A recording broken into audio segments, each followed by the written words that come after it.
Prontinho. Ok, então, boa noite a todas as pessoas aqui presentes. Nós estamos aqui começando mais uma edição do Cinema da SPP. Hoje nós temos um convidado muito legal, muito bacana, o Paulo. E, Paulo, agradeço em nome da SPP imensamente de você ter aceitado o convite de participar do nosso cinema hoje. Paulo, ele é professor de linguística da UEPB, com pesquisa e aquisição da linguagem, concluiu os seminários de introdução à psicanálise da Sociedade Psicanalítica da Paraíba, da SPP, fez especialização na Unip em psicanálise, atualmente ele faz o curso de psicanálise e seus fundamentos no EPS, e também participa do grupo de Winnicott, de educação, coordenado por Andréa. Então, Paulo, novamente, obrigada pela presença e você pode começar a sua fala. Boa noite a todas as pessoas aqui presentes. Eu que agradeço, Lúcia, o convite e a confiança. É uma honra poder participar. Eu vou compartilhar os slides e vou ficar sem ver vocês, tá certo? Aí não vou acompanhar as mensagens, e aí qualquer coisa, Lúcia ou André, vocês podem ir abrindo o microfone, interagindo comigo, que eu vou ver só os slides, tá? E aí, gente, eu peço de antemão licença, né, para poder, como linguista, poder dar um pouco da minha leitura com relação à psicanálise, né, arriscar um pouquinho aqui, diante de pessoas que já têm mais experiência, já têm mais de leitura e até atuam na área, e pedir licença a Andréa também, né, porque eu vou trazer o Winnicott, Andréa, então, né, tem que conversar direitinho aqui. Vou compartilhar, por gentileza, André ou Lúcia, vocês me dizem se vai dar certo daquele jeitinho, viu?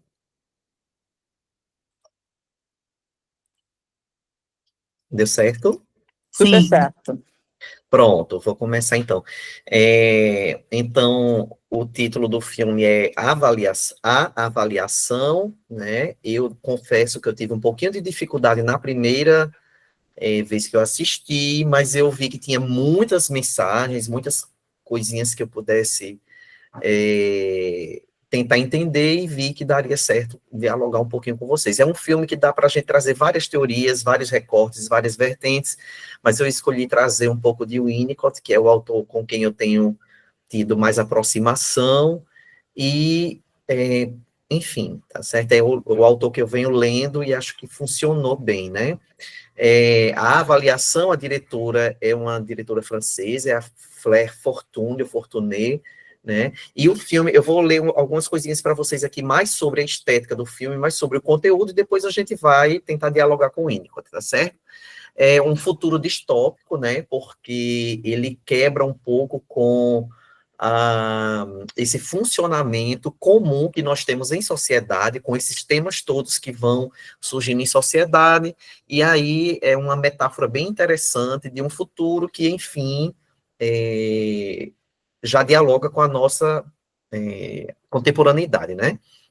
Fala de mudanças climáticas e do extermínio de animais, porque contribuem com as mudanças climáticas, segundo o filme, né?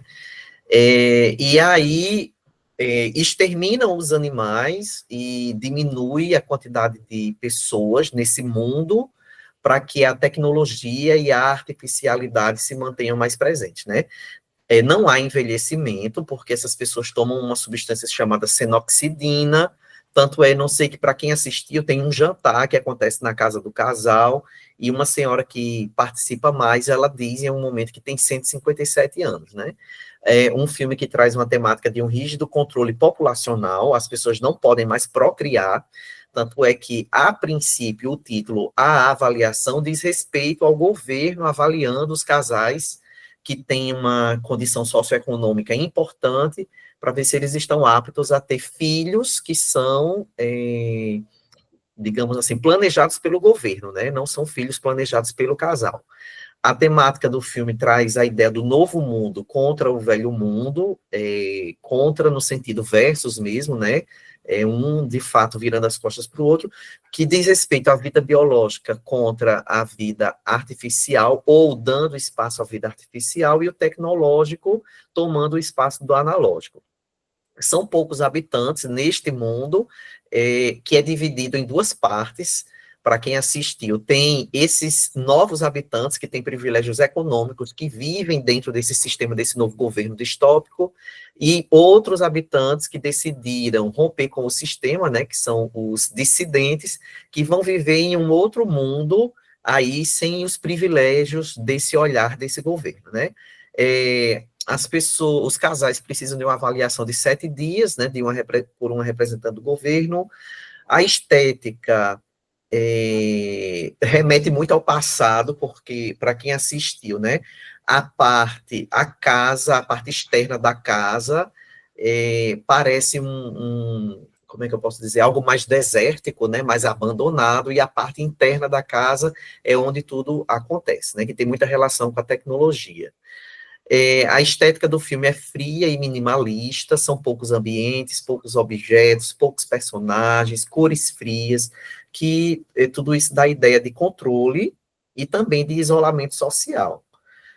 Cada vez mais, né, ali naquele ambiente, dentro daquela casa, a gente percebe uma vida girando em torno só deles dois ali, né, não tem uma socialização, não tem outra temática girando em torno daquela família. E temas provocantes que surgem aí nesse filme, um deles é com relação à maternidade, o que é maternidade nesse momento, o que é que se gera nesse momento, e quem gera nesse momento, através de qual corpo se gera, e também a influência do feminino, não é? Como ter um filho num novo mundo, quando se tem esse controle de natalidade e uma vida com a artificialidade. Então, aqui é meio que um resumo dos temas que eu fui vendo ao longo do filme, né? Vou falar um pouquinho sobre esse casal. O marido, vejam que há palavras-chave que eu vou destacar aqui, né? O marido é criador de animais artificiais. Eu interpreto, tá, gente? E aí depois a gente pode dialogar. Eu trago aqui a ideia de útero, né? Então, ele cria animais artificiais naquele ambiente escuro, quente, isolado, em que somente ele tem acesso, né? Outras pessoas têm acesso somente quando ele permite. Não é um ambiente da casa para se socializar ou ter outros móveis ou a vida acontecer. É um ambiente dele, então, um ambiente escuro, né? Eu interpretei como um útero para a criação de animais artificiais, e ela, a esposa, cultiva plantas em uma estufa fora da casa, e eu também considerei como um útero, só que colorido. É uma clara dificuldade entre os papéis paterno e materno, masculino e feminino, entre eles dois, né? E aí vem uma invasão de um terceiro, que seria a princípio, né, a avaliadora do governo, expondo as fragilidades dessa vida, entre aspas, perfeita desse casal e dessa vida funcional. Começa a aparecer o quê? Uma falta de diálogo quando esse terceiro aparece, uma falta de sintonia, dificuldade de ter relações sexuais com a presença desse outro, né? E a geração artificial, eu quero chamar a atenção para isso aqui. A geração de vida artificial, gente, fica dentro da casa, fica no interior da casa, mas a geração de vida biológica fica fora e distante da casa, que é na estufa. E aí, eu já começo a fazer uma ponte aqui com o Winnicott, né? Porque o Winnicott vai tratar o conceito de indivíduo saudável, e aí ele vai fazer toda aquela discussão a respeito do período em que o bebê tem a impressão, ai, fugiu a palavra agora, né? De ser o criador do mundo, digamos assim, o criador de tudo. Já já vem a palavra, vem o slide, e a relação do interior com o exterior para ir transformando aquilo que é objetivo em subjetivo nessa vida do bebê, né? E quando a gente se torna adulto, tudo também parte do interior para que a gente tenha uma relação objetal, uma relação com a parte externa. Nesse filme é o contrário. O que é artificial é o de dentro, e o que é biológico é o de fora. E eu quero começar a chamar a atenção também, porque o filme, a todo instante, ele traz sempre temas duais, sempre temas que são embora seja um tema que precise do outro tema, mas eles são diferentes. Por exemplo, o feminino com o masculino, paternidade e maternidade, dentro e fora. O útero artificial com o útero natural que eu digo assim, né, da estufa, colorido. Então, a todo instante, a gente vai vendo dois temas aqui em diálogo, tá certo? Mia tem lembranças constantes da mãe. O início do filme já mostra, né, uma cena em que ela está nadando e ainda é criança e a mãe está chamando ela lá na margem de onde ela está nadando, né? A mãe foi embora quando Mia ainda era criança ou ela foi levada como dissidente do governo. Não fica claro qual foi de fato essa saída dessa mãe, tá certo? A todo instante, quando é falado dessa mãe ou ela, segundo o marido, né, de Mia, ela abandonou Mia, e segundo o filme, assim, que a gente vai tendo algumas pistas, ela é dissidente do governo. O que importa é que, enquanto criança, Mia perde essa mãe, né, se mantém distante. Na primeira meia hora do filme, a mãe de Mia aparece como tópico, e na entrevista que o casal faz com a representante do governo, Mia diz o seguinte: toda criança merece o melhor no começo da vida. Queremos dar a ela o que não tivemos na infância. Então, veja que eu estou no início do filme, aparece uma terceira pessoa aqui, que é a representante do governo, estamos falando de uma infância e de um planejamento, mesmo que controlado do governo, estamos falando de uma temática de uma mãe que aparece aí em cortes, mas o filme não sustenta muito bem a história dela, mas Mia dando respostas a essa entrevista, quando ela é perguntada o porquê que ela quer ter filho, ela diz, né, toda criança merece o melhor e queremos dar a ela o que não tivemos na infância. E é interessante também sobre Mia mostrar que na estufa ela cultiva uma flor, uma planta chamada sapato de Vênus, que chega a 100 anos, sendo cultivado por Mia, né, sendo cultivada por Mia, lembrando que embora Mia seja jovem, ela já tem uma determinada idade, só que ela está preservada pela substância que ela toma, né? Então, ela está conservando, ela está cultivando essa planta há 100 anos e diz que é a única coisa que ela tem da mãe. Em um contexto que estão fazendo castelos na areia da praia, Mia questiona o esposo se fizeram a escolha correta em ter um filho.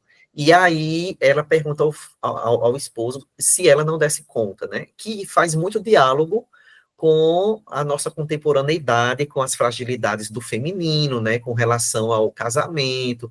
Na verdade, sobre o feminino não, né, gente? Falei do feminino por causa dela, mas assim, de um modo geral, nós temos toda essa fragilidade de e se eu não der conta, né? Seja de um novo emprego, de um relacionamento, de um curso, sempre a gente se questiona sobre isso.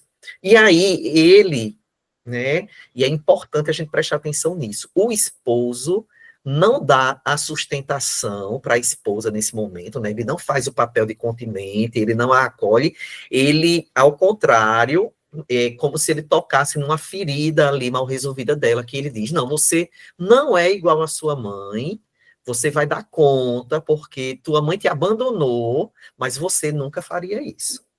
Então, a gente começa a ver sinaizinhos aí nessa relação, né? É interessante que a esposa está sempre cuidando dele, está sempre cuidando do marido. A gente não vê muito o contrário. Quando ela está com as emoções um pouco mais, digamos assim, agitadas, abaladas, ela tenta fazer a contenção dessas emoções nas águas do mar, como se ela estivesse no útero. E ela, em caixa alta, eu coloquei, parece ser a única que consegue manter o equilíbrio diante das agonias daquele cotidiano.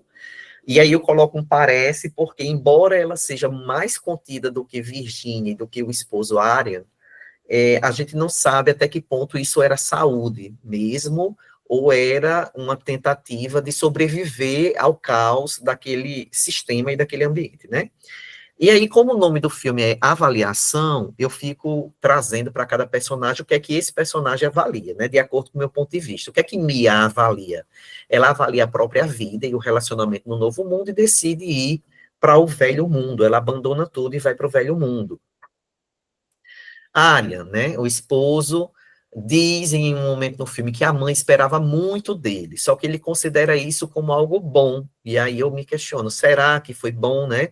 Essa mãe que esperava muito dele, ele realmente se torna um cara muito perfeccionista, ele se torna um criador de artificialidade, né, de vida artificial, Ele mantém uma vida muito isolada dentro dessa casa, nesse ambiente escuro, e parece que ele se mantém saudável, entre aspas, lá dentro desse ambiente. Quando ele é convocado para uma vida a dois, e uma vida de planejamento ali em família, parece que ele perde um pouco do papel, perde um pouco das funções dele, né? Em um dos momentos do filme, ele diz que se sente uma adolescente dormindo em uma cama de solteiro. No jantar coletivo, a voz artificial anuncia a chegada da mãe dele. E ele faz uma cara de preocupação, de tensão. Ao abrir a porta, a mãe diz que ele não a chame de mãe, pois ele não é mais uma criança. E ela frisa, né? É Âmbica e não mãe, que é o nome dela. É interessante que quando a gente tem queixas é, as nossas primeiras queixas, né? A gente sempre fala da mãe, do pai, e muitas vezes, quando a gente quer se separar dessa mãe, desse pai, emocionalmente, a gente, às vezes, chama, não de pai e de mãe, mas chama pelo nome, né? O nome da mãe e o nome do pai, por um tempo. E aqui é interessante que é o contrário, é a mãe quem disse para que ele não chame de mãe, e sim pelo próprio nome. Ele pede que ela prometa uma coisa, que é não dizer nada constrangedor, e aí ela complementa, você é igualzinho ao seu pai. É uma mãe que o envergonha diante daquele público, denuncia, porque ele já teve um relacionamento com outra mulher que está lá naquela mesa também, só que ele não tinha dito nada para a esposa atual, e aí essa mãe denuncia, né? E parece que ela sente prazer ao dominar esse filho, né? E ele, por sua vez, parece não fazer a função paterna, colocando limites em Virgínia, que é a avaliadora do governo, quando ela faz um papel ali de criança, entrando ali na cama do casal quando eles estão dormindo, né? Ele está sempre na posição de agradar mulheres, e aí é interessante, tem uma parte do filme lá na frente que ele cria um bebê artificial, ele chama a esposa para ver esse bebê artificial, né? E ele e aí eu faço uma ponte com o que acontece no comum da nossa sociedade contemporânea, que é a mulher ter o bebê e chamar o esposo, ou, enfim, o pai ou a companheira para ver esse bebê, né? E aqui foi o contrário, o pai criou o bebê e chamou a esposa para ver esse parto, né? E ele ainda disse para ela que não escolheu o nome, né, do bebê. Então é um papel bem invertido, bem claro aqui no filme, né? Parece que ele fica paralisado diante da vida, paralisado diante das mulheres, paralisado diante do fogo que põe em risco a vida da própria esposa lá no final, quando a estufa, né, o útero onde ela trabalha, né, tá em ruínas e ele se sente paralisado, ele não consegue vencer aquilo que o prende, né? E ela, como sempre, termina salvando todo mundo e resolvendo tudo. O que é que ele avalia? Na minha concepção, ele avalia a própria vida, cria uma esposa e uma filha artificiais, porque, ao meu ver, ele se torna prisioneiro daquela vida, daquela casa, daquele útero escuro. Ele tem dificuldades com as relações objetais, porque ele lida com o artificial, mas ele não lida com o natural, ele não consegue lidar com pessoas, né, aparentemente, e aí Mia vai embora e ele não consegue acompanhá-la, ele prefere ficar ali naquele lugar dele, onde ele se sente protegido, né, com a vida artificial. Virgínia, que é a avaliadora do governo, quando ela visita, já no iniciozinho ali, quando ela faz a visita ao casal, ela vai à estufa conhecer, e ela vê, né, o sapato de Vênus, que é aquela planta, a flor, e ela diz de forma estranha, com feições estranhas mesmo, um tom de voz estranho mesmo, que aquela estufa é colorida. E é aí, quando Virgínia fala que foi a mãe dela quem deu aquela planta para ela e ela preserva durante uma média de 100 anos, Virgínia olha de forma diferente e repete a palavra mãe com um olhar enigmático para essa flor. Então, no início do filme, a gente tem a mãe de Mia aparecendo como dissidente do governo, a gente tem a mãe de Aryan aparecendo como aquela mãe que denuncia o filho, que parece sentir prazer em enfraquecer o filho, e agora Virgínia repete a palavra mãe com um olhar meio vago, tocando naquela vida colorida dentro daquela estufa. ela assiste o casal tendo relações sexuais, aí eu penso naquelas cenas, né, reais de crianças que não têm os limites dos pais e abre a porta do quarto e vê, né, ela não permite que o casal faça alguma refeição sem interrupções, provoca rivalidade, requer muito tempo de relacionamento com esse casal, né? Brincadeiras, banho, hora de dormir.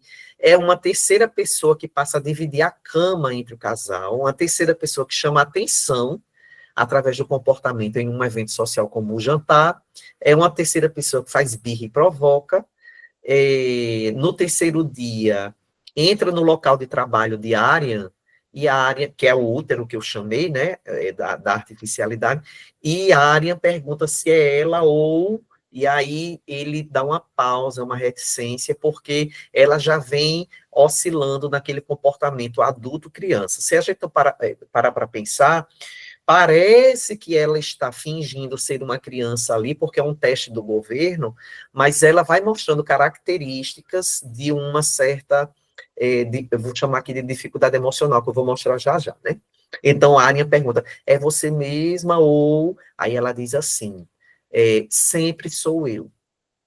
Né? Então, embora adulta ou criança, tendo birras ou não, com esse comportamento ou não, sempre sou eu. Então, acho que isso chama muita atenção, né?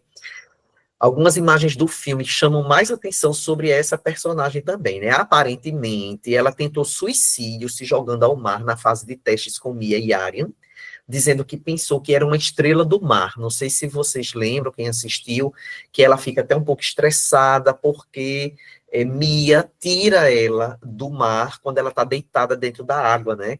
Ela dizia que pensava que era uma estrela do mar. Virginia, em vários momentos, parece oscilar entre avaliadora criança e alguém perdido com um olhar vago.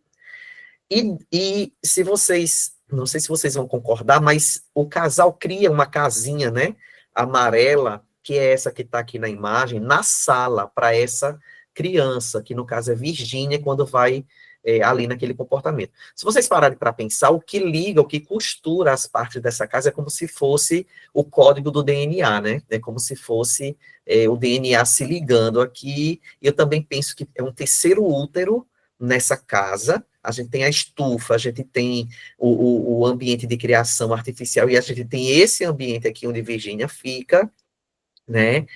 E em um dos momentos em que Mia vai deixá-la lá, quando ela está fazendo o papel, entre aspas, de criança, ela beija a boca de Mia e chama Mia de mamãe. Virginia quase morre novamente na estufa, porque em um dos momentos que ela está sozinha, ela provoca um fogo e não sai da estufa, quem salva ela é Mia.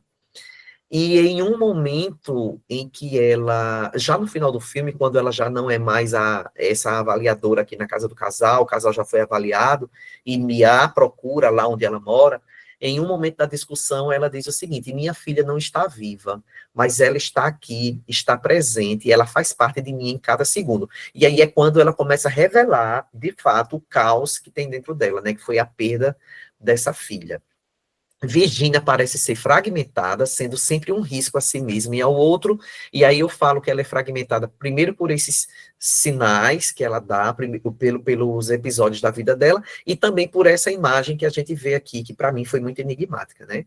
Virginia diz na discussão com Mia que esta sociedade precisa saber o que é amar uma criança. E o que é que Virginia avalia, gente? A própria vida, a própria conduta, a incapacidade de lidar com as invasões da vida e se suicida. Então, só para terminar aqui essa primeira parte da minha apresentação, né? O que é que a gente tem que avaliar com esse filme? O que é que ele nos convoca, né, a avaliar? E também é um símbolo bem sorrateiro, assim, bem discreto no filme, que eu só vim perceber no segundo momento que eu assisti, é um bastão azul que o casal utiliza para montar a casinha, esse útero amarelo na sala, né? A casinha da criança. Então sobra um bastão. Não sei se vocês lembram, eles montam e sobra um bastão azul e Mia joga esse bastão no mar, como se estivesse descartando lá no início do filme. E é esse bastão que Virginia encontra e utiliza para danificar a estufa de Mia. E quando Mia encontra esse mesmo bastão azul, é o que ela usa para danificar a casinha na sala. E aí eu coloquei assim, o bastão e o útero, né? O bastão representando algo peniano, que constrói ali, que traz a vida, e o útero que faz a geração da vida também, mas, ao mesmo tempo, esse bastão sendo utilizado para quebrar esse útero, né? Eu sei que eu posso ter dado uma viajada aqui, mas fui tentando dar interpretação, esses símbolos que aparecem. Afinal, esse bastão aí aparecendo em 3 momentos, um momento de construção e 2 de destruição, para mim, trazem muito sentido, né?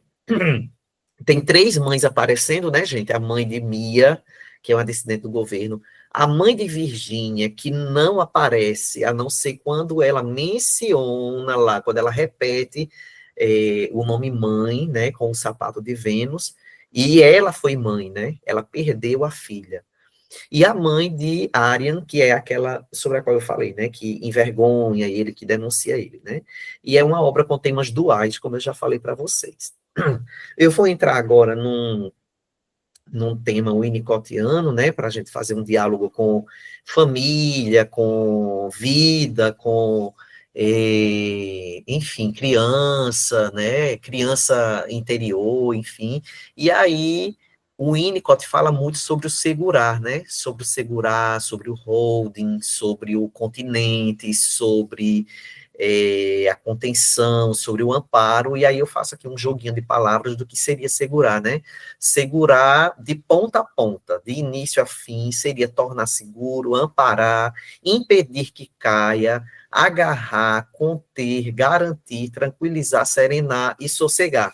Eu vou ler algumas passagens agora de obras winnicottianas, e a gente sempre vai perceber o Winnicott tentando falar sobre esse segurar.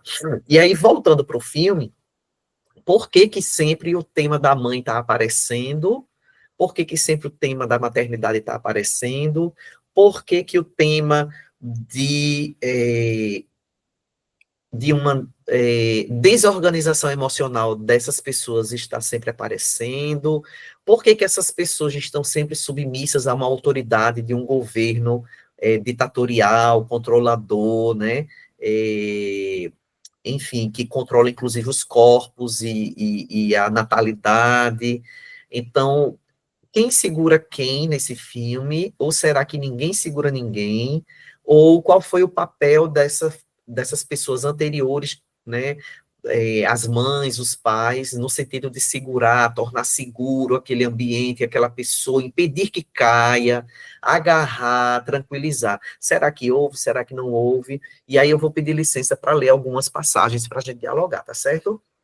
Nesse livro, Os Bebês e Suas Mães, em uma parte chamada O Ambiente Saudável na Infância, o Winnicott vai trazer algumas passagens, né? Ele vai dizer o seguinte: os cuidados com crianças giram em torno do termo segurar, principalmente se permitirmos que o seu significado se amplie à medida que o bebê cresce e que seu mundo vai se tornando mais complexo.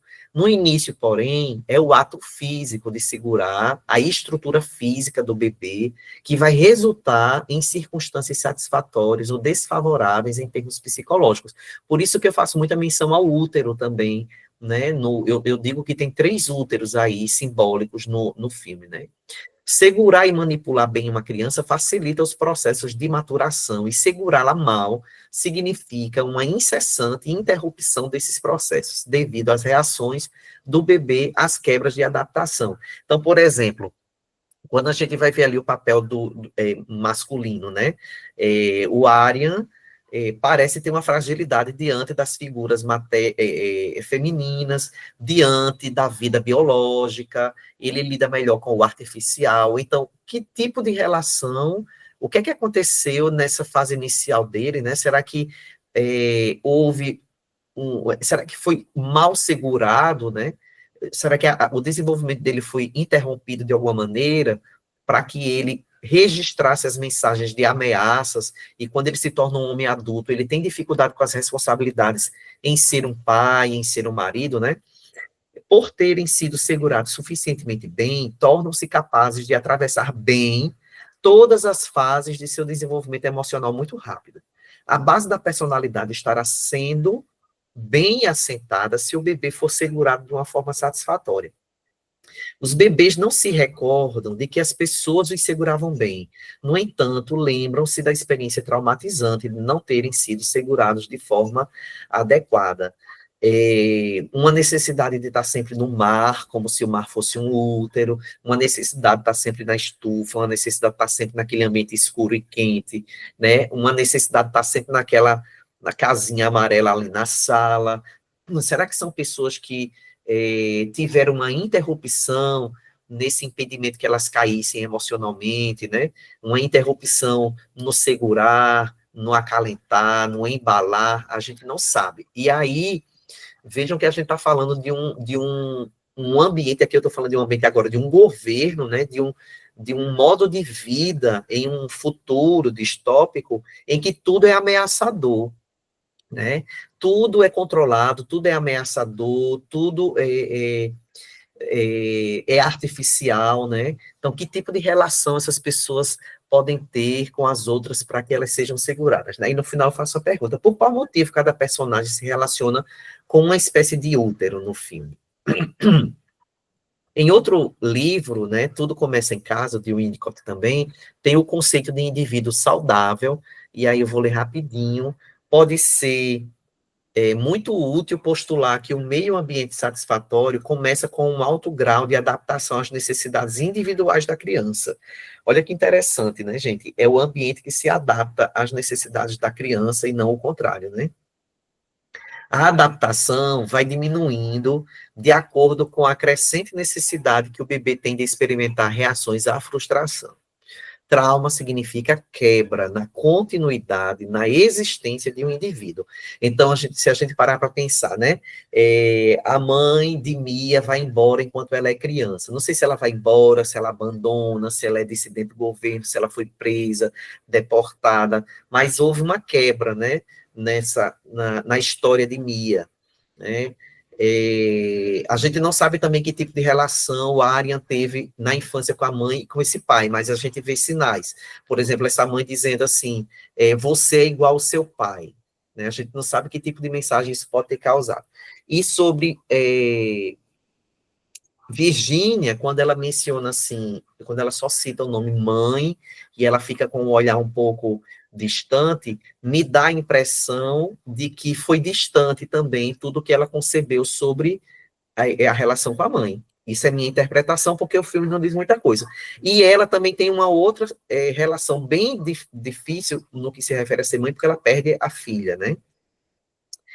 O ambiente facilitador traz funções paternas complementando as funções da mãe, na contemporaneidade, né? Alguém que faz a função, né? Complementando a função do outro, e temos as funções da família introduzindo o princípio de realidade, ao mesmo tempo que devolve a criança à criança, né? Então, a criança vai vivendo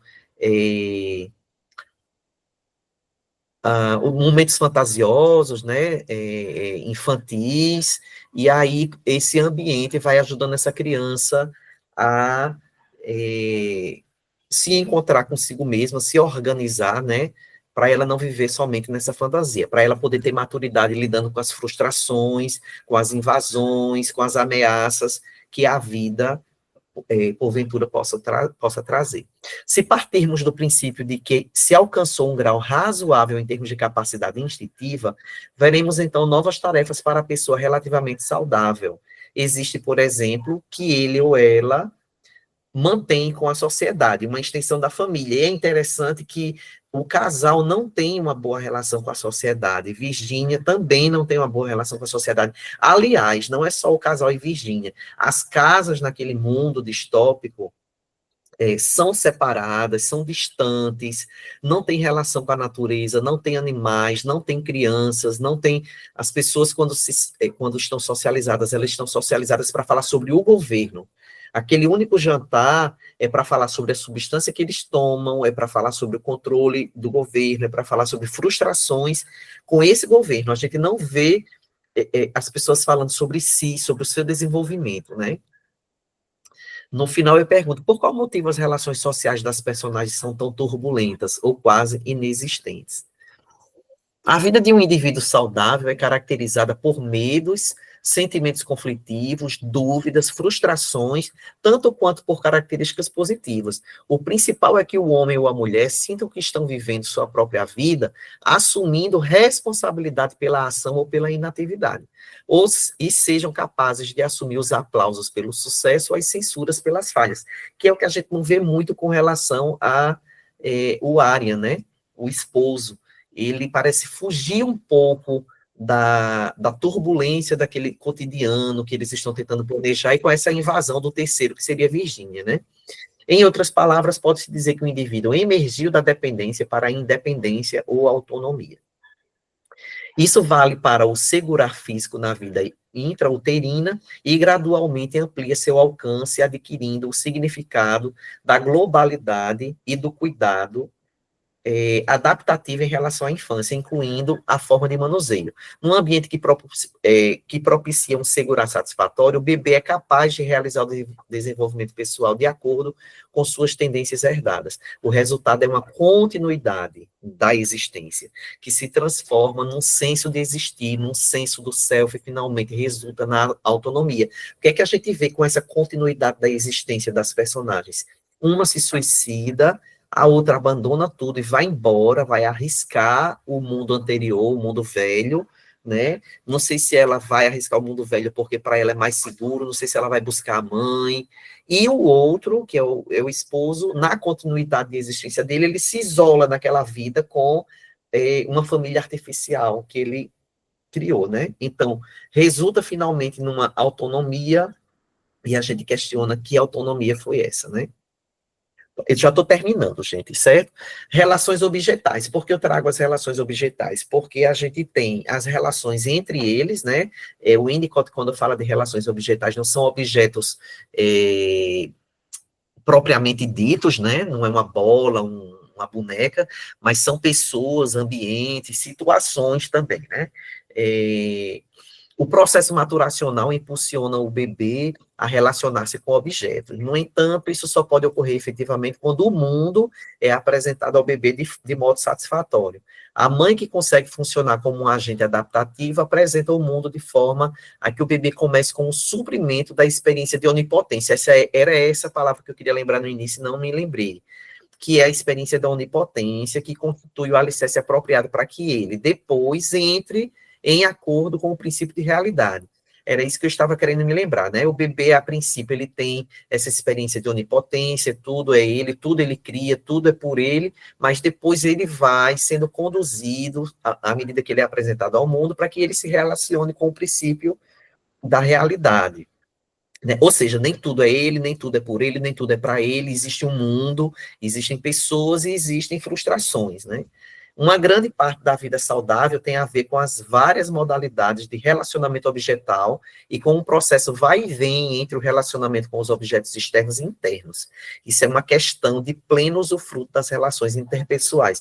Lá no início do filme, no início da minha apresentação, eu falo que a casa é onde tem tudo que é artificial e a parte externa, que seria a estufa, é onde tem o biológico, é onde tem o natural, que é o inverso, né?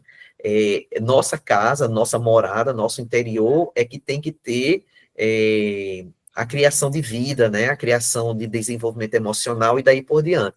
E aqui, né, como o Winnicott vai dizer, são processos de um vai e vem entre um relacionamento com objetos externos e internos que a gente vai amadurecendo. Né? A Aryan, olha que interessante, aí eu trago algumas passagens aqui sobre as relações objetais.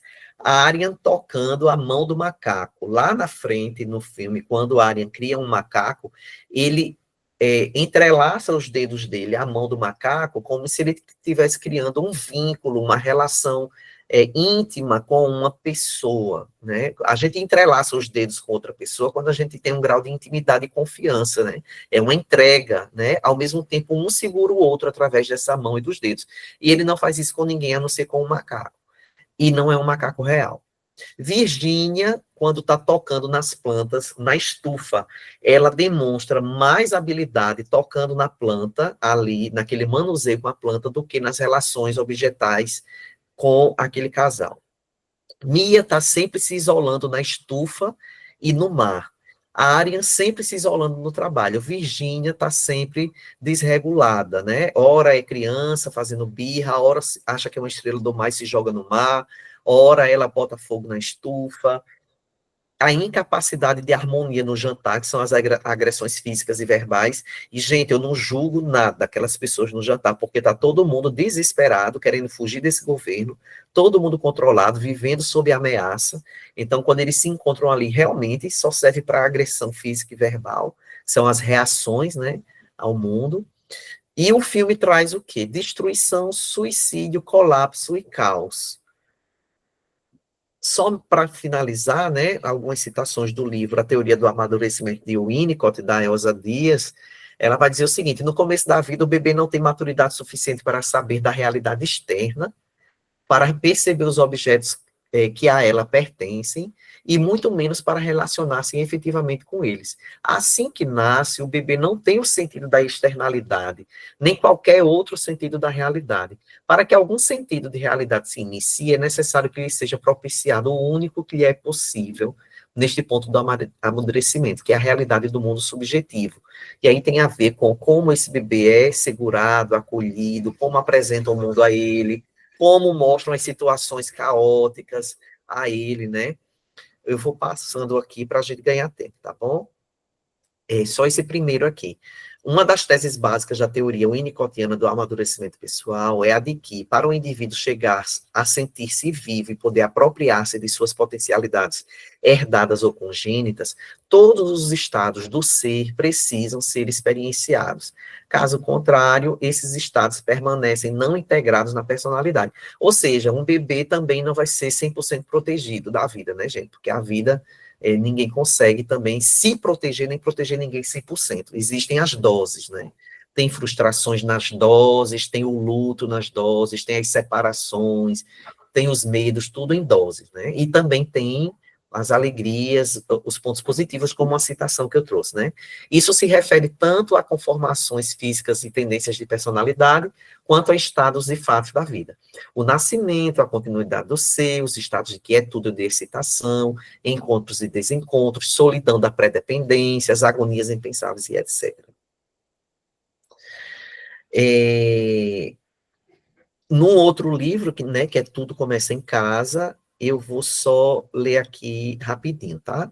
Acho útil dividir o universo de pessoas em duas classes, isso é o Winnicott falando. Há aquelas que jamais se desapontaram enquanto bebês e, na mesma medida, são candidatas a viver alegremente e aproveitar a vida. E há as que sofreram experiências traumáticas provenientes de decepções com o ambiente e que necessitam carregar consigo perpetuamente as lembranças, ou o material para as lembranças, do estado em que se encontravam no momento do desastre. Estas são candidatas a levar vidas tempestuosas e tensas, e talvez candidatas à doença. Reconhecemos a existência daqueles que perderam a âncora em relação à tendência ao desenvolvimento saudável, e cujas defesas são rigidamente organizadas, sendo a própria rigidez uma garantia contra movimentos posteriores. Existe, no entanto, um grupo intermediário, numa exposição mais completa da psicomorfologia da saúde. Poderíamos incluir aqueles que trazem consigo a experiência de ansiedade impensáveis ou arcaicas e que estão mais ou menos bem defendidos contra recordar-se de tal ansiedade, mas que, não obstante, vão usar qualquer oportunidade que se apresente para adoecer ou ter um colapso a fim de se aproximar daquilo que é terrível e por isso impensável, e é mais ou menos o que a gente vê nessas personagens no filme, né? Como eu falei anteriormente, é caos, colapso, suicídio, destruição, agressão, que vai perpassando a obra. Só para finalizar de verdade, o Winnicott vai dizer, provavelmente será o ser humano que destruirá o mundo. Se assim for, talvez possamos morrer na próxima explosão atômica, sabendo que isso não é saúde, mas medo. É uma decorrência do fracasso das pessoas e das sociedades saudáveis em dar suporte aos seus membros doentes. E com isso eu finalizo para a gente ter tempo para discutir. Obrigado mais uma vez pela oportunidade de compartilhar minhas possibilidades de interpretação nos meus limites, tá? Diante da teoria e diante dessa área nada fácil, que é a psicanálise, né? Obrigado, gente. Paulo, excelente exposição, muito cuidadosa, você trouxe muitos elementos aqui para discussão. A gente tem bastante tempo, assim, a gente tem em torno um pouquinho mais de meia hora, que nosso cinema vai até 21h30, para essa discussão. E nesse momento, então, fica aberto o debate, as pessoas que quiserem falar podem levantar a mão, e na ordem a gente vai liberando para vocês falarem. Eu só queria fazer assim, duas observações, assim, uma ligada mais ao mundo social, mas também psíquico, que é curioso, cada vez que se quer fazer um controle social, se faz, parece que é da mesma forma. Você vê a sociedade completamente binarista, né? Sempre com esses dois lados, nunca funciona. Essa tentativa de fuga da realidade, ela sempre vai cair no mesmo lugar. Isso é bastante impressionante. Então, a gente vê, quando esses filmes distópicos, a gente vê como isso é muito presente, porque se tem esses filmes é porque tem essa necessidade desses controles sociais, sair dessa realidade. E outra observação que eu queria fazer é que no filme parece muito claramente, de forma... o Édipo é o Édipo clássico de Freud, quando ela cria essa rivalidade ali, né? Tenta criar rivalidade entre o pai e a mãe, ela escolhe o pai, ela, enquanto é criança, escolhe o pai e coloca os dois em situação muito difícil. E chega ao extremo de transar com o pai. Ela vai para a cama com o pai, ela seduz e ele cai na sedução dela. Então, assim, eu fiquei vendo, assim, tem ali, se a gente for pensar no Édipo, no Édipo clássico, né, o Édipo freudiano, ele está também, assim, bastante presente. O que que você acha disso? Eu não quis entrar por essa seara, que eu achei extremamente complexa, né? A questão lá da relação sexual deles, porque tem aquela questão, né, de ela ser criança e adulta ao mesmo tempo, naquelas polaridades dela, e eu pensei que ia ser uma discussão assim, que talvez fosse um encontro só para aquela cena. Mas teve um slide aqui, eu terminei não lendo essa parte, eu coloquei sim, também, entre parênteses, a questão do Édipo, eu também interpretei dessa maneira, claramente, de forma bem clássica, esse Édipo da rivalidade ali, né, que ela coloca, né, e indo para a cama com ele, e ele naquele papel de extrema passividade também, né, nunca conseguindo força para colocar limites naquela. Eu vou colocar esse nome invasora, porque parece que é isso que acontece com esse casal, né? Uma invasão naquela vida ali, né? Embora a ideia de uma criança no casal não é invasão, mas aquela personagem ali parece que ela invade ali, ela sai meio que aflorando tudo que está guardado, tudo que estava quieto naquele casal. Mas eu concordo com você, eu também vi dessa forma, aí terminei não indo por essa seara, porque fiz o recorte de Winnicott, né? E aí não iria discutir isso, mas é isso mesmo. Tá bem. André, eu não consigo ver aqui se as pessoas levantaram a mão, se me fala. Eu estou bastante limitada aqui no celular, eu não sei usar muito ah, essa... Enquanto Não, né? Albérico, tá. Albérico acabou de levantar. Ah, tá. Boa noite, Albérico, Lúcia. Boa noite, Paula. Paulo. Boa noite. Albérico, pode falar. Assim, eu percebi no filme que a família tenta sempre performar como fosse uma família ideal. E não chega a isso, né? E ela tem uma regressão muito forte, né? Infantil, né? E da forma perversa, né? E quando ela se mata, ela tenta punir aquele casal que ela ia fazer a entrevista. É tipo uma punição daquele casal, né? Que ela carrega o selfie falso, sempre ela carrega aquele selfie falso, né?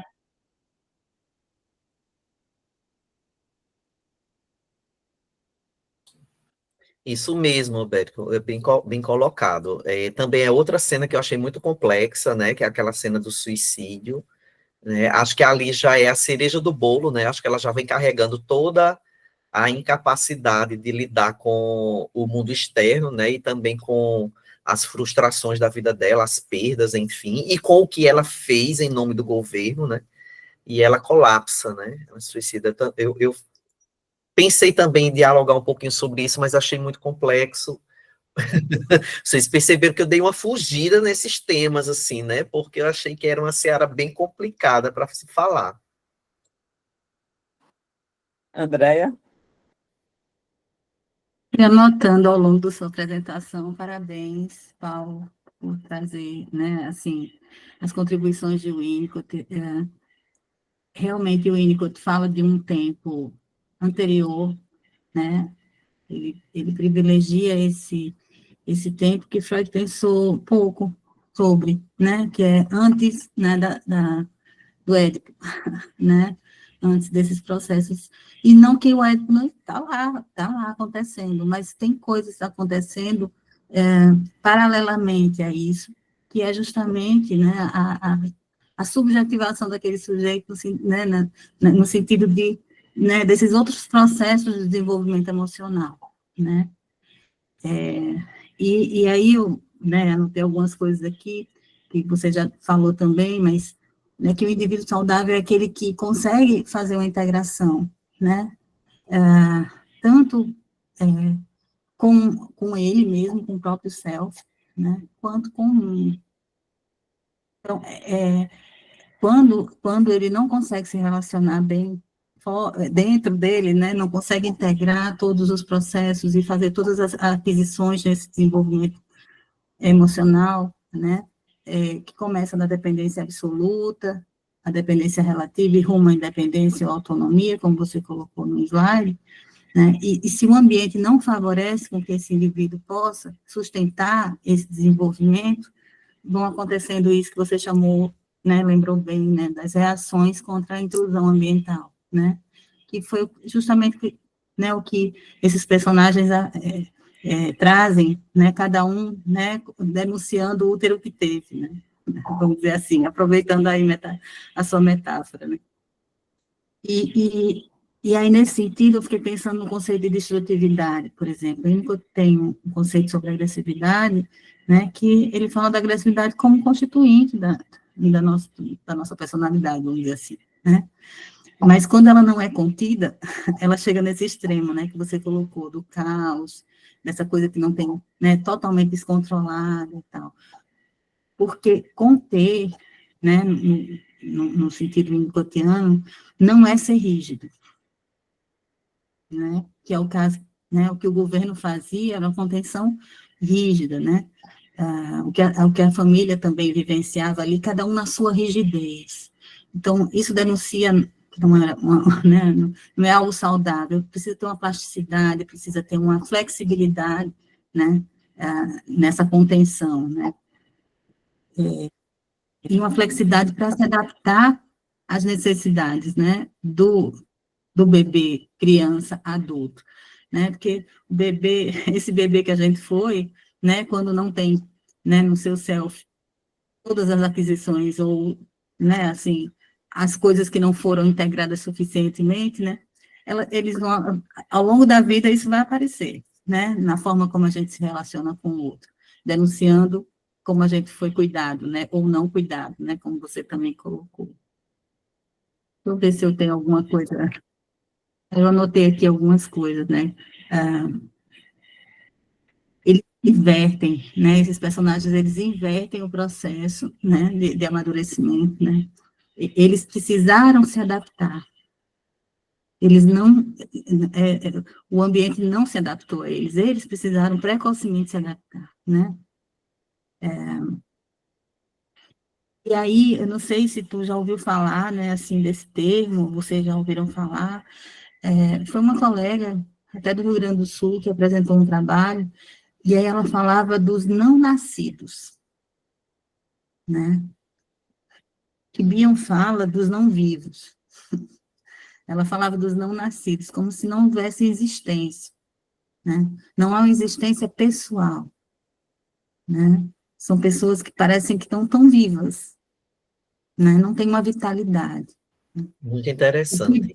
né, e que buscam, né, desesperadamente criar, e eu acho que foi isso que a Arya, né, eu não sei se é esse o nome do personagem, eu não assisti o filme, eu estou assistindo pelos seus Aham, comentários, tá? Eu estou tentando fazer a imagem do filme, mas quando ele fica, né, onipotentemente querendo criar a vida, aham, né, é justamente para sair de uma passividade diante dessas mulheres, né, ou desse feminino, ou desse cuidador, né, sair dessa vulnerabilidade da dependência dele, que todos nós vivemos essa vulnerabilidade no início da vida, né, um adulto pode dar vida, mas ele pode dar morte, né, aham. e a gente está ali totalmente dependente desse outro, né.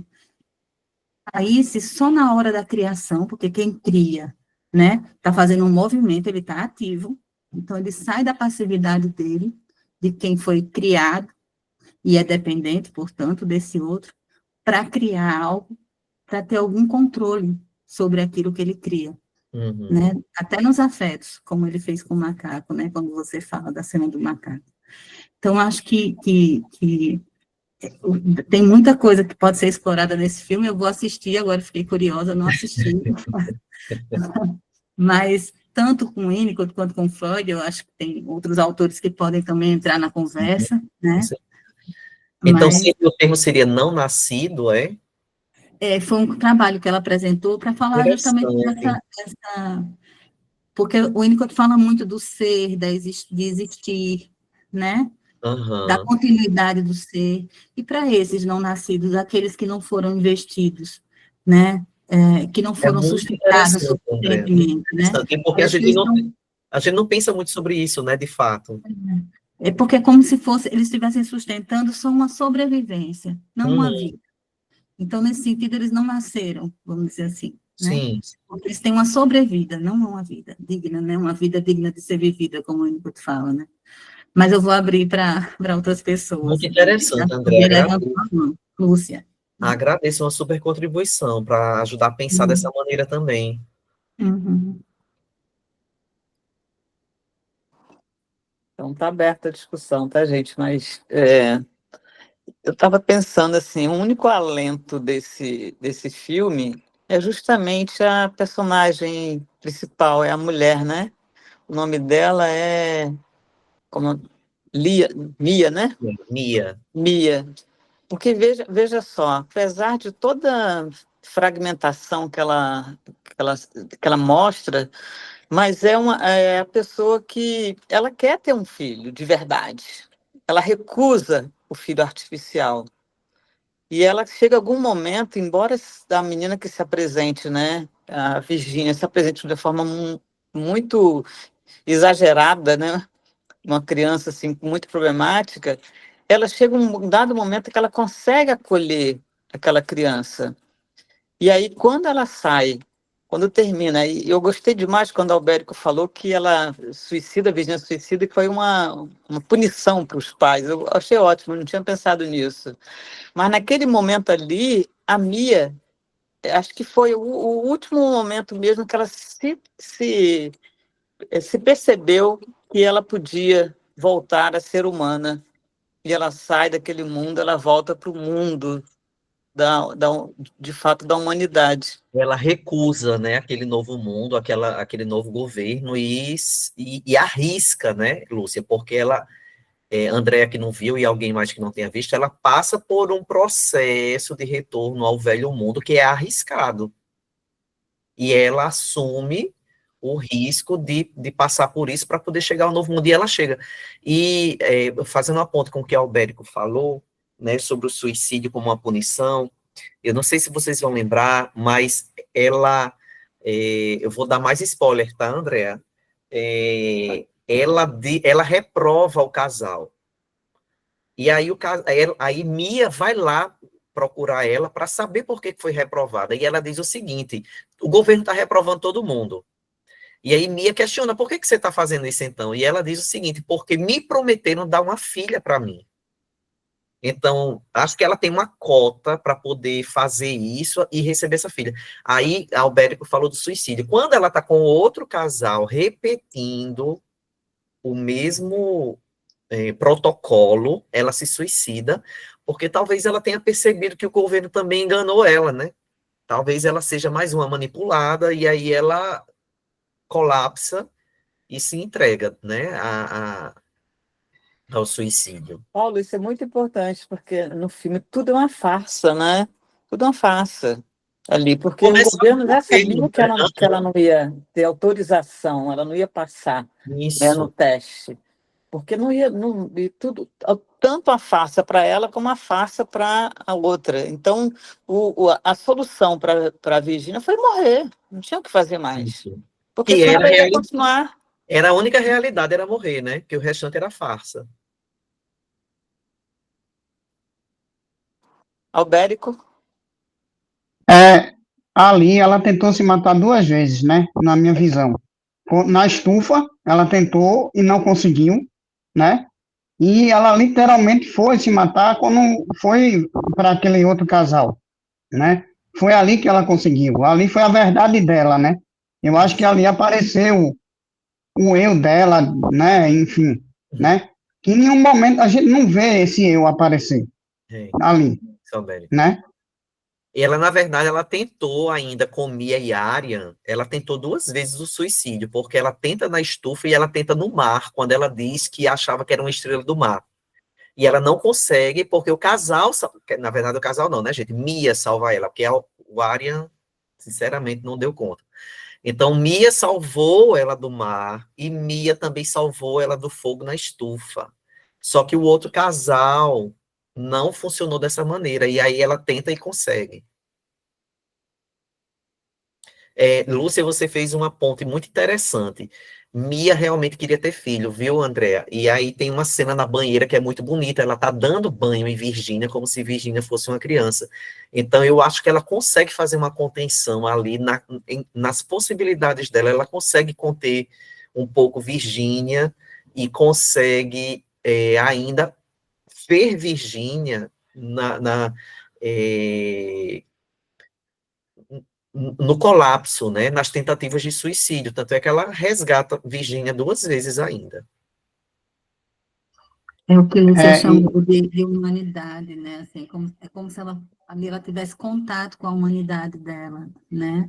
E aí eu me lembro de novo, né, de Winnicott, né? Porque ele fala assim que só um humano pode humanizar outro humano, né? Só um humano pode, né, dar esse status de humano a outro, né? Você se constitui no olhar do outro, né?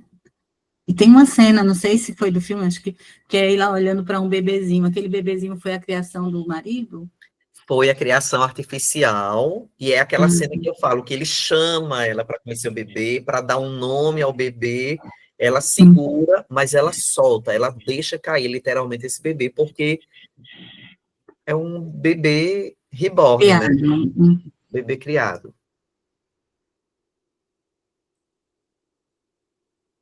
Albérico. nessa cena da banheira, as duas chegaram a se beijar, não foi? É, foi algo até muito impactante, né? Aquela cena, né? Das duas se beijarem, porque ali ela já não estava simbolizando mais a criança, e sim a Virgínia, né? Eu vejo assim, eu não sei se minha visão está certa, né?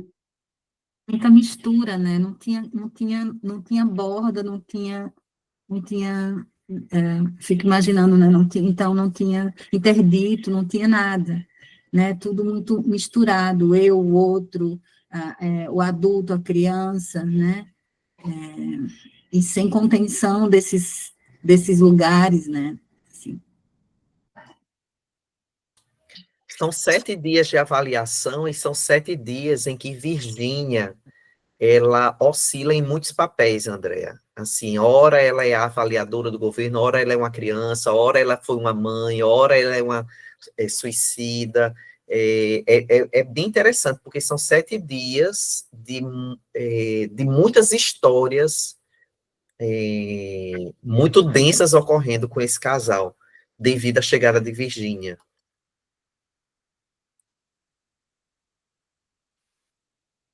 Mas é isso, né? Se a gente for pensar com ele também, vou chamar ele para conversa, né?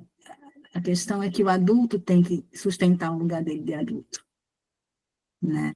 Mesmo que essa criança possa transitar, vamos dizer assim, né? É ele que precisa conter, acho que tem a ver com isso também, né? E conter, inclusive, a criança que tem dentro dele, para não entrar na cena e destruir tudo, né? E também, né, participar né, inclusive, passando né, das funções para, por exemplo, ter uma relação com o filho, por exemplo, né? O adulto precisa ter esse interdito nele, né? Isso. Eu decidi trazer essa definição de Winnicott sobre indivíduo saudável, porque o que foi me chamando a atenção foi exatamente que Mia, eu até falei em um dos slides, parece ser a única que conseguia conter as próprias emoções diante daquele ambiente caótico, porque, por exemplo, primeiro que mostra muito, bem mais a mãe de Mia do que dos outros, né?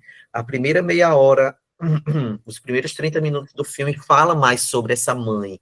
E o filme deixa em dúvida se ela foi embora porque ela é dissidente ou se ela realmente abandonou. Mas veja que o pouco que o filme traz, Mia parece se manter um pouco mais saudável, porque é ela quem põe limites em Virgínia, é ela quem põe limites no marido, é ela quem salva Virgínia, é ela quem mantém o casamento, é ela quem tem uma estufa e mantém uma criação biológica, mas eu acho que ela é tão assim, desculpa, acho que ela tem um potencial de vida tão interessante que quando ela vê que não tem mais o que fazer diante daquele ambiente micro e macro, né, do governo e ali daquela família que parece não funcionar, ela larga tudo e vai embora. E eu acho que largar tudo e ir embora em busca de uma nova vida é um risco que só pessoas relativamente saudáveis conseguem fazer. Inclusive, quando o casal é reprovado e ela sai de casa para ir em busca da Virgínia, para tomar satisfação sobre essa reprovação, também é sinal de um adulto relativamente saudável, que é aquele que assume o risco de ir perguntar ao outro o que é que aconteceu entre eles, o que foi que não deu certo, o que é que eu fiz, o que é que eu ainda posso fazer. E a gente está vivendo uma contemporaneidade que isso tem ficado raro, né? A gente vê poucas pessoas tentando resolver de maneira saudável, mas de maneira agressiva, de maneira extrema, né? Então, assim, foi isso que me chamou a atenção, por isso que eu quis frisar essa questão do ambiente, do indivíduo, na verdade não é um ambiente, é um indivíduo saudável. Então, assim, ela sustenta por muitos anos, porque eles não envelhecem, né, eles tomam uma substância, ela sustenta por muitos anos aquela vida, diante daquele governo, e ela tem o potencial de largar tudo e ir embora. O marido não teve esse potencial, ele cria uma família artificial para conviver, e a outra se suicida. Exatamente, exatamente. Bérico, só um instantinho. A gente sabe, né, que quando aparece uma criança, né, na vida da gente, mesmo quando a gente para essa criança, ou quando a gente vai lidar com uma criança, como a avó, por exemplo, a infância da gente fica muito em xeque, né? E a infância dela ela viveu aquilo ali.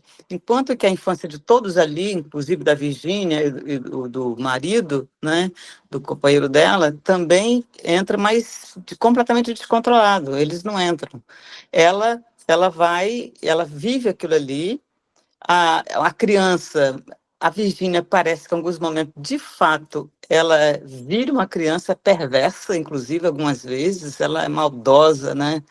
Uma criança má, e a outra, em dado momento, ela fica descontrolada sem saber o que fazer, mas ela consegue dar essa contenção para ela própria, a criança dela própria, né?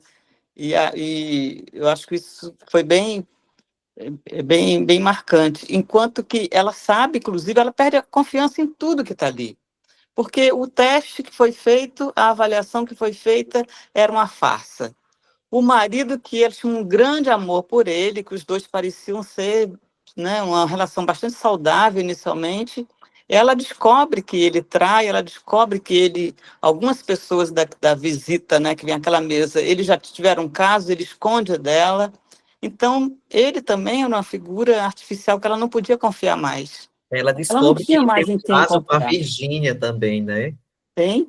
ela descobre que ele tem um caso com a Virgínia também. Exato. Então, assim, não tinha mais ali. Aquele mundo ali foi completamente devastado, né? E ela ficou também devastada, mas a única lucidez ali foi dela. Eu acho que, pelo menos, ali nesse filme aparece que ela volta para ela própria. Ali ela consegue, depois de tanta violência que ela sofre e de tanta fragmentação, ela consegue o mínimo de uma integridade ali para poder manter a vida. Albérico? É uma dúvida, você aí, Paulo. É, quando tem um falso selfie ali, não é um mecanismo de defesa, não, ali, dela, ou não seria? A gente não pode dizer isso. Tu estás falando de Virgínia? Sim, sim. Não seria um mecanismo de defesa dela? Não, esse falso selfie dela não seria, não? Ou a gente não poderia nomear assim? Eu não sei, eu peço até desculpas porque eu não vou ter uma certeza, porque eu não sei se ali é somente um falso selfie ou já chegou a ser uma espécie de fragmentação, sabe? Porque ela oscila tanto, ela é tantas pessoas em uma só, que eu não sei se é só um falso selfie. André, por favor, me socorra. Tudo, porque eu não assisti o filme, mas pelo que eu entendi, ela tinha um protocolo a seguir. Ela precisava fazer aquela dramatização, é isso? Então, o filme não deixa claro se ela precisava fazer a dramatização ou se já era parte dela fragmentada. Não, o que acontece assim, no filme, ela foi contratada para se fazer de criança para testar Então, os. tinha uma dramatização. Mas Então, mas eu o não que a sei gente. se era só isso, né, Lúcia? Eu não sei se É, era só isso. mas o que a gente percebe é que, de fato, ela vive aquilo ali, ela entra, ela é uma criança. Uhum. Porque não é impossível ser daquela forma, somente uma dramatização. Não é só uma dramatização. Ela acho que é a criança dela, a relação dela com a própria filha que ela não pode ter, a relação dela com o mundo dela, ela aproveita ali como se fosse uma coisa psicótica. Parecia um Nesse surto psicótico em sentido, alguns momentos. e para ter um falso self é uma coisa muito sofisticada. O Uhum, falso self, ele protege o verdadeiro self, uhum. né? O verdadeiro self precisa do falso self para protegê-lo. A questão é que parece que ali o verdadeiro self dela, inclusive, aí eu vou discordar um pouquinho de Albérico, ele estava a céu aberto, Uhum. porque ela estava o tempo todo denunciando a dor dela, assim, ela não tava querendo agradar ninguém, ela não E ela estava é se uma mulher adaptando a extremamente nada. rígida, extremamente tensa, extremamente rígida, Aham. Mas ela, quando ela tá nesse papel de adulta. sim, de adulta, né? Para poder ser uma adulta, ela precisa ela se adapta para ser adulta e cumprir a função que o governo estabeleceu. E aí eu concordo, pode ser que nessa versão, o falso self dela seja um falso self rígido, que nem permite que o verdadeiro self chegue, né, próximo de uma expressão. Mas quando ela está como criança, o verdadeiro self dela está completamente a céu aberto, sem proteção nenhuma. Ela denuncia tudo que ela sofre, né? E ela vai ao extremo disso. Parece que não tem um falso self que faça uma mediação com a realidade externa, com o outro, né? Porque a gente, para viver em sociedade, a gente precisa de um falso self que proteja um pouquinho a gente, senão a gente sai dizendo o que pensa dos outros, aí não tem relação que se sustente, né?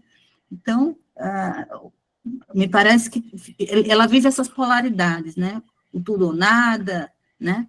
E nesse tudo, eu fico pensando nisso, né? Como algo psicótico, assim, né? Parece que ela chega num limite, assim, né? Sem contenção, vamos dizer assim, né? E aí me parece que é um verdadeiro self sem proteção nenhuma, assim. Um verdadeiro self no sentido de da, quase de uma pulsão, assim, sem uma integração, né? Não sei nem Tem se tem um bordas, selfie né? ali. E Tem aí, por isso que bordas. eu falei dos não nascidos, tá? Pode ser que até que nem tem um selfie ainda, né? Tem um eu fragmentado, assim, é bem anterior até ao selfie. As experiências do selfie é a experiência com o outro, né? E no início, o nosso ego é corporal, então, pelo menos comigo, eu penso assim, próximo de Freud, né, em algum momento, quando Freud fala do ego corporal. E depois que a gente vai estabelecendo a relação com o outro, é que o self vai se estabelecendo. Tem partes dela que estão tão desintegradas ou não integradas, na verdade, né, parece que nem se constituíram, assim, né, para ter um self ali. Parece que é só o ego fragmentado, assim. E é interessante, André, que ela perde a filha, mas o filme não deixa claro de como ela perdeu essa filha. Pelo menos eu não me lembro disso. Então, se realmente, né, ela já era, vou usar essa expressão, tá? Se ela já tinha uma desorganização anterior, quando ela tem essa filha, quem garante que ela teve a condição de ser mãe, né? De realmente segurar essa filha? Como é que essa filha morre? Né? Aí, e que talvez potencialize ainda mais essa desorganização dela, porque ela diz assim, a minha filha não se foi, ela está comigo em todo momento, então eu acho isso também meio, né, um sinal assim assustador, porque como ela não se foi, como é que ela está com você a todo momento? E me fez lembrar também que o quarto onde ela mora, Albérico assistiu também, Lúcia, o quarto onde ela mora é bem caótico também, né? O quarto onde ela mora também denuncia um ambiente assim, meio primitivo. Não sei se vocês concordam. Abandonado, meio primitivo. E a gente pensando assim em Laplanche, né? Ela recebe de forma tão autoritária e tão forte, né? Tudo que a sociedade fala para ela, que parece que ela é um deles. Uma coisa meio robótica, né? A roupa como ela chega, toda organizadinha, se parecia um robozinho. Mas aí, em dado momento, e ela não pôde, na verdade, ela não pôde, essas mensagens enigmáticas que ela absorve, ela não consegue. Por isso que eu falei que parecia um surto psicótico. Tem aí uma relação assim, muito próxima mesmo da psicose, porque ela não pôde ser. Ela não pôde ser. Porque, em dado momento, em algum momento, você também passa a ser a pessoa que seduz, no caso da teoria de Laplanche, né, da sedução. Você recebe as mensagens, a sedução do outro, mas daqui a pouco você também, então, meses de vida, você já começa a seduzir o outro também, você começa a existir, começa a aparecer uma pontinha de um eu que depois vai ser desenvolvido. E no caso dela, parece que isso ficou abafado. Ela foi só o robozinho que permitiram que ela fosse. Mas no momento em que ela vive aquela experiência ali, por que ela foi escolhida para ser a que fizesse o teste, né? Com o casal?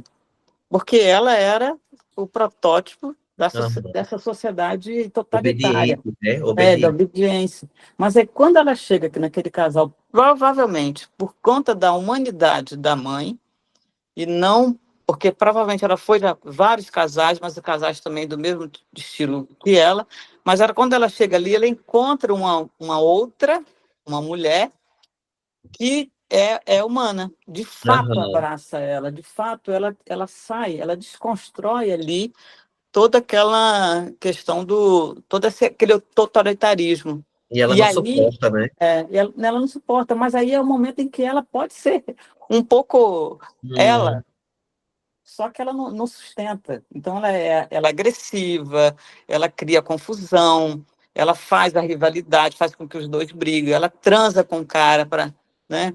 E aham. o tempo todo ela está tentando ofender e chamar a atenção daquela mãe que está ali.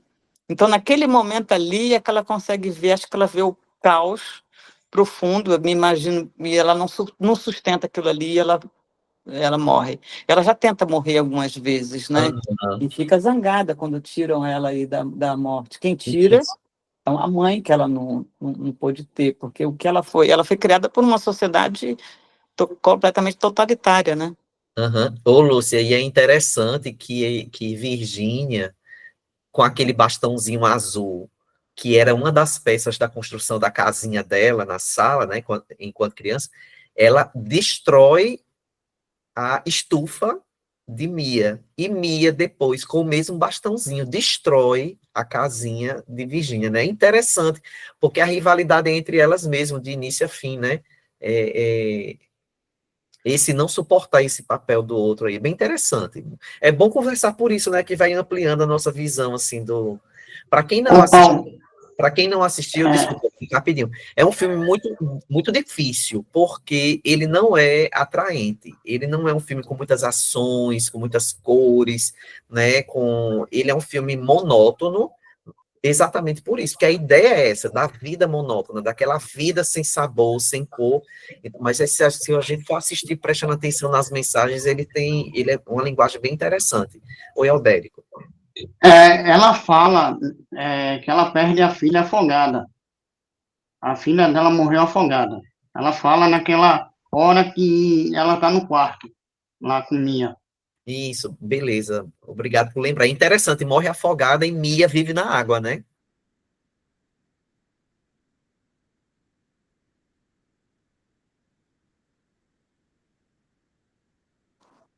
Bom, se alguém não, nós não quiser falar, a gente pode encerrar por aqui. Alguém mais quer falar? Então, Paulo, você quer encerrar?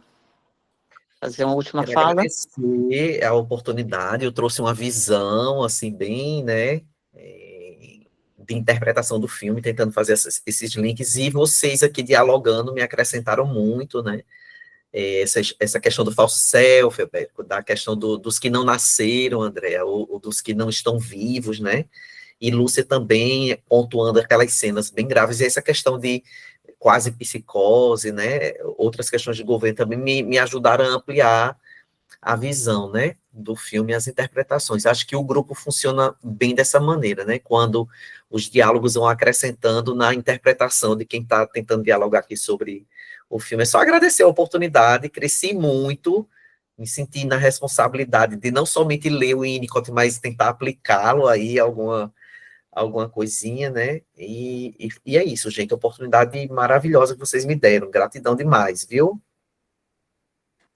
Paulo, a gente que agradece, a gente da SPP que agradece demais a sua participação maravilhosa. Você trouxe discussões ótimas e a gente fica assim tão ligado, né, tão empolgado. Gostei demais da sua participação. Então, obrigado por ter vindo, por ter aceitado o convite. Eu quero dar parabéns para o Paulo também e dizer que foi muito legal te ouvir. E sobre um filme tão complexo, gente, ele é muito difícil. E eu vou assistir agora com todas essas informações aí, tentar fazer o também, tá? Parabéns, Paulo, pela apresentação. Obrigado, Aldina, a gente se vê no grupo, né? Isso, a gente se vê. Então, boa noite. Boa noite, boa noite. Boa noite e até o próximo encontro. Parabéns.